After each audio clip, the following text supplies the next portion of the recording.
번째 시간입니다. 오늘은 사명감이라는 제목으로 같이 말씀 나누고자 합니다. 자, 한번 상상을 해보세요. 사명감 없는 경찰, 사명감 없는 의사, 사명감 없는 국회의원, 사명감 없는 성직자. 자, 이런 사람들의 이런 사람들이 주로 이제 안 좋은 뉴스에 TV로 많이 나오죠. 대부분 그런 사람들이. 여기서 제가 말하는 사명감이라는 건요, 막 거대한 세계 평화 이런 것들을 가진 사람을 의미하는 게 아니라 그냥 간단하게 예를 들면 음식점 주인이라면 음식을 이렇게 맛있게 만들어서 손님에게 대접하는 게 음식점 주인이 이제 하는 거잖아요. 하는 일이잖아요. 그러면 최소한 그 음식에 이렇게 장난을 치지 않고 식재료를 아끼기 위해서 다시 사용한다거나 이런 그런 양심이 없는 일들을 하지 않고 깨끗하게 맛있게 해서 나는 이렇게 음식을 사람들한테 팔아야겠다. 이 정도 사명감. 그리고 의사라면 의사가 해야 될 일은 뭐예요? 이렇게 오는 환자들의 그 건강을 이렇게 지켜주는 거잖아요. 그리고 고쳐주는 거고. 그러면 안 그래도 아픈 사람을 더 아플 수 있도록 이렇게 다시 재사용을 의료기구들을 재사용한다든가 그런 것들을 하지 않고 이렇게 자기가 이제 나는 의사로서 환자를 위해서 그 환자가 빨리 나을 수 있도록 노력해야겠다. 이 정도의 사명감. 제가 말씀드리는 사명감은 그 정도의 사명감이에요. 어디 아프리카로 이렇게 의료 활동을 나가서 이렇게 해야겠다. 물론 그런 사명감을 가지신 분들도 있겠지만, 아무튼 이 정도의 사명감은 누구나 다 갖고 있을 거라고 생각을 해요. 그죠? 그런데 만약에 그런 사명감이 하나도 없이 오로지 자신의 이익만을 위해서 일하는 사람들만 있는 그런 나라가 있다면 그 나라에서 살고 싶으신가요? 네, 그런 나라에 가면 경찰도 믿을 수 없을 거고요. 어느 음식점에 들어가서 먹는 것도 의심스러워서 먹을 수도 없을 거고, 이렇게 아파도 병원도 못 갈 거예요. 그죠? 의사를 의심하게 되니까. 그런 나라에서 살기는 쉽지 않을 것 같아요. 누구나 사명감을 가지고 일을 해야겠지만, 특히나 사람 목숨을 이렇게 책임지는 위치에 있는 사람들은 더욱더 이런 사명감을 가지고 일해야 된다고 생각을 합니다. 물론 그 생명이 육신의 생명도 있겠지만 사회적 생명이나 아니면 정신적인 그런 차원에서의 생명이나 아니면 영적인 생명도 있겠죠. 오늘 말씀에도 이제 이 사명을 맡은 이들에 대한 이야기가 나옵니다. 열왕기상 11장 4절 말씀 보시면 솔로몬의 나이가 많을 때에 그의 여인들이 그의 마음을 돌려 다른 신들을 따르게 하였으므로 왕의 마음이 그의 아버지 다윗의 마음과 같지 아니하여 그의 하나님 여호와 앞에 온전하지 못하였으니. 자, 그래서 하나님은 솔로몬에게 나타나세요.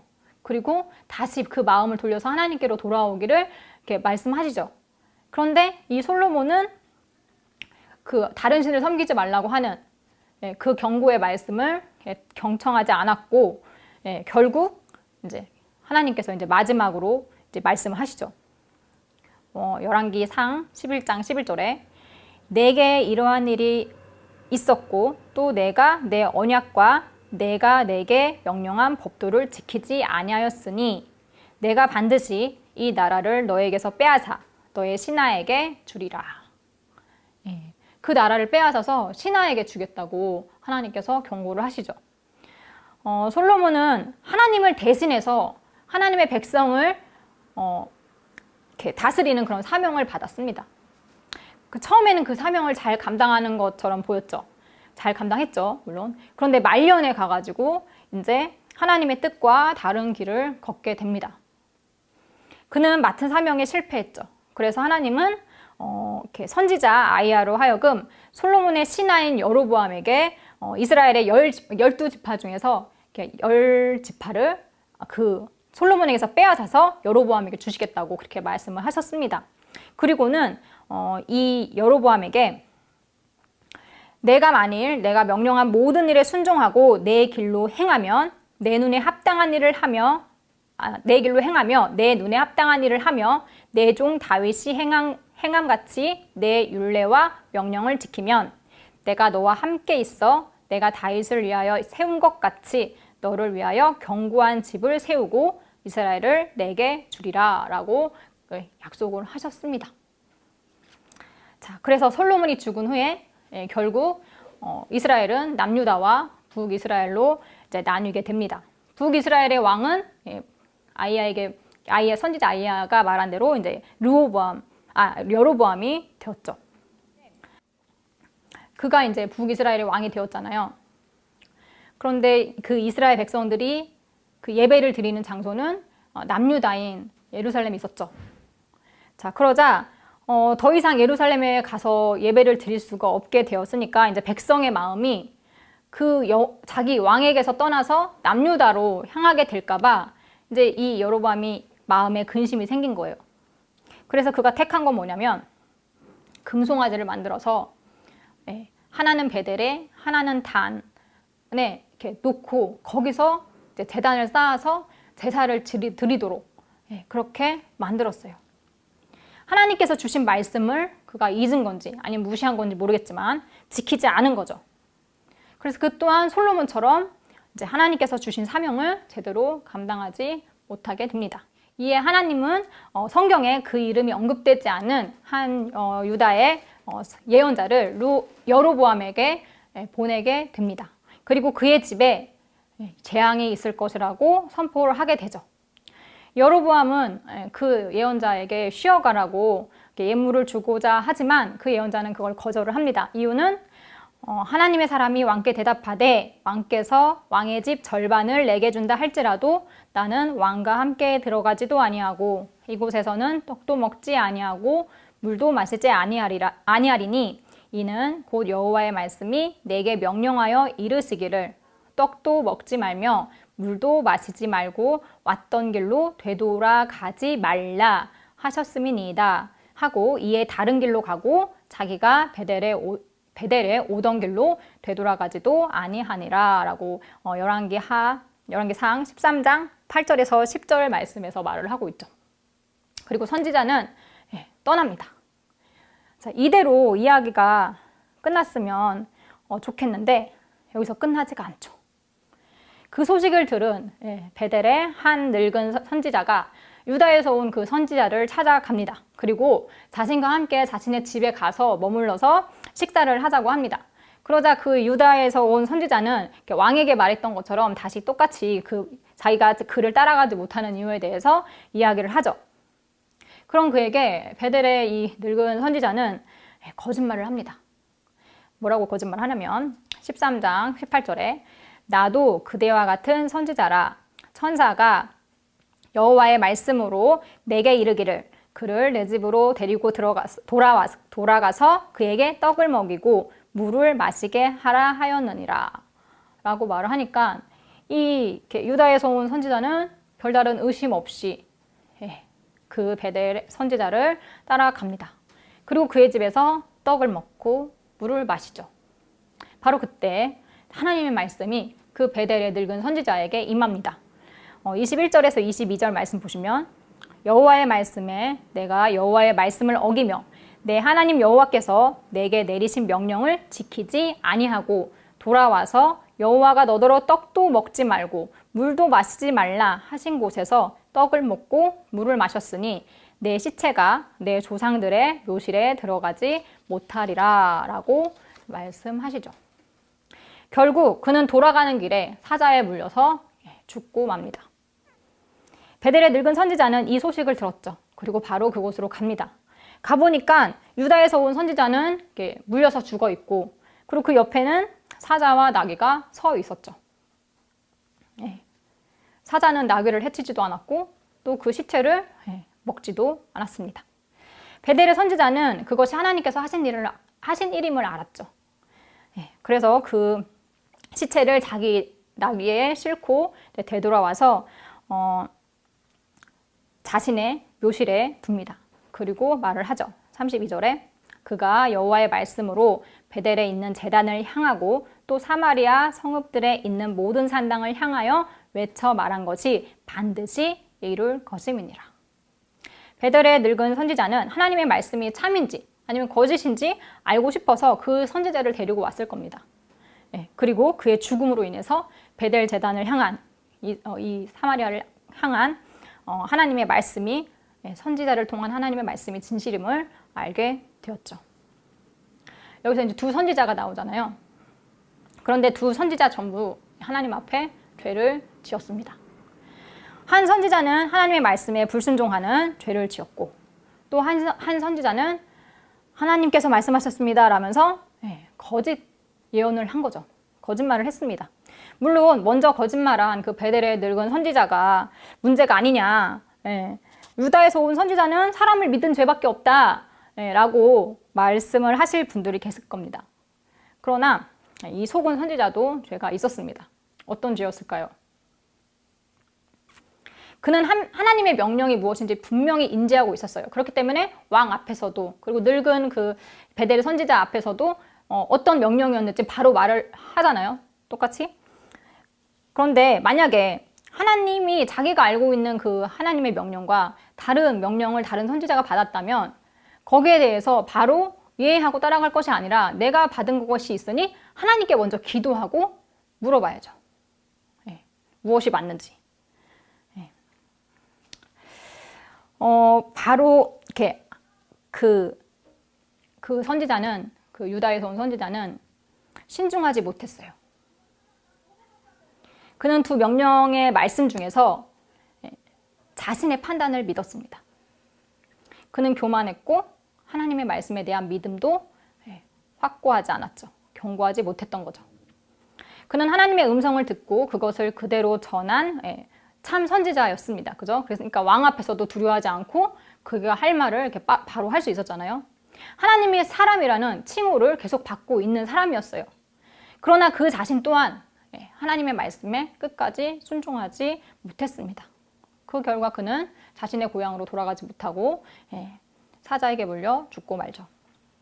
아무리 하나님께 선택받고 또 부름을 받고 하나님의 뜻을 전한 그런 선지자라 할지라도 그리고 놀라운 기적을 일으킨 그런 선지자라 할지라도 그 또한 사람임을 보여주는 사건이라고 우리가 생각할 수 있겠죠. 참된 선지자도 맡겨진 임무에 실패할 수도 있고 또 하나님의 말씀을 어길 수도 있고 그 결과 하나님께 이렇게 징벌을 받을 수도 있습니다.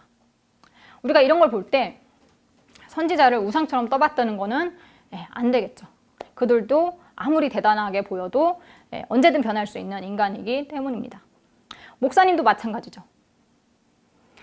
본인 교회 목사님을 마치 신처럼 막 생각하시는 분들도 계시던데 그러면 안 됩니다. 목사님도 인간입니다. 하나님의 말씀대로 잘 살던 목사님도 인간인지라 실수도 할 수 있고 또 하나님의 뜻에 반하는 그런 선택을 할 수도 있습니다. 완벽한 인간은 없으니까요. 그렇기 때문에 우리가 목사님을 존경하고 좋아하고는 할 수 있겠지만 우리의 신앙의 대상은 하나님이심을 우리는 잊어서는 안 됩니다. 그리고 교회의 주인은 목사님이 아니라 하나님이심 또한 잊어서는 안 되겠죠.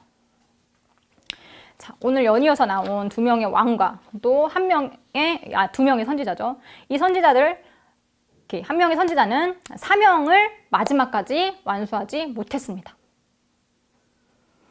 어떤 이는 첫 단추부터 잘못 끼었고 어떤 이는 처음에 그 시작은 굉장히 좋았지만 이렇게 마무리를 하는데 실패를 했죠.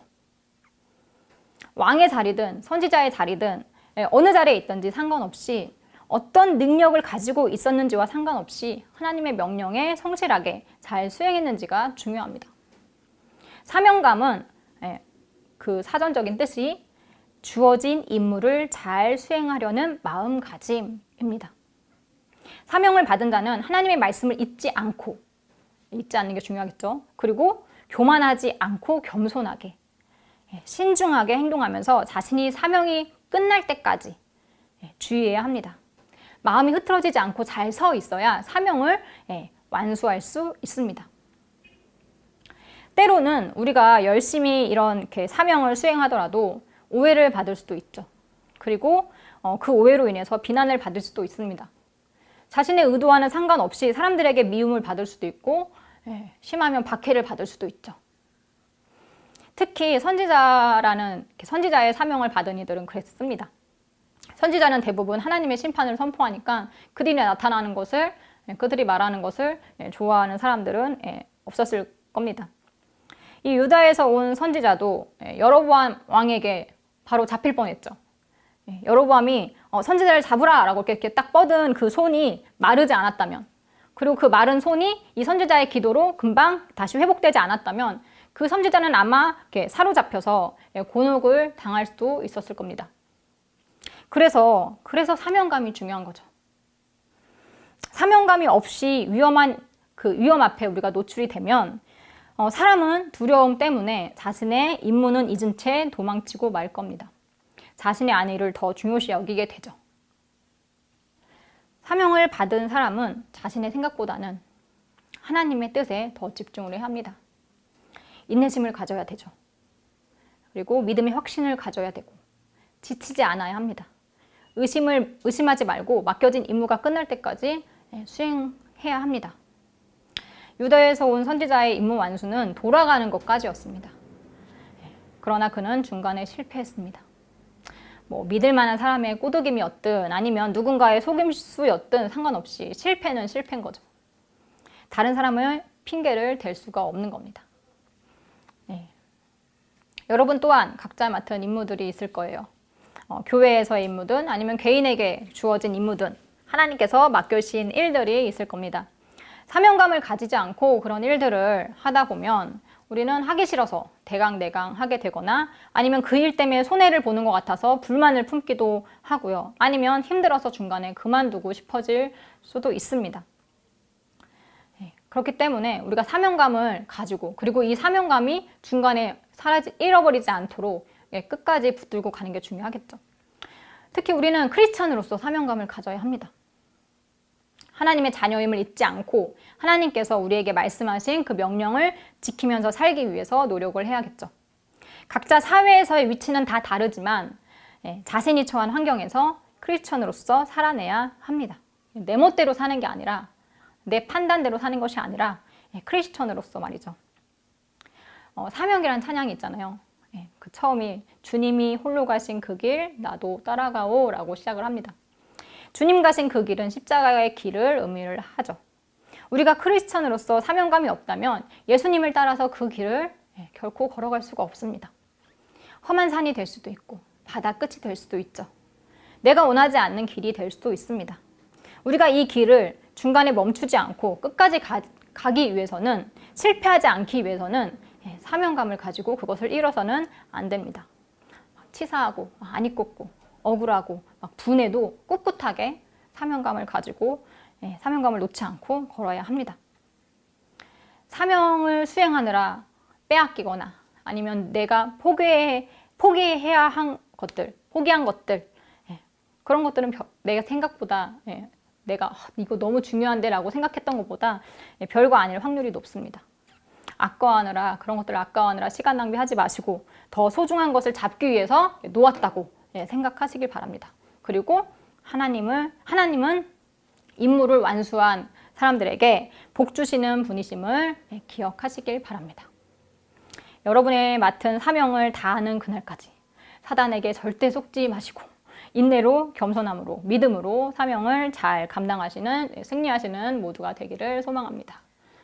말씀 마치도록 하겠습니다.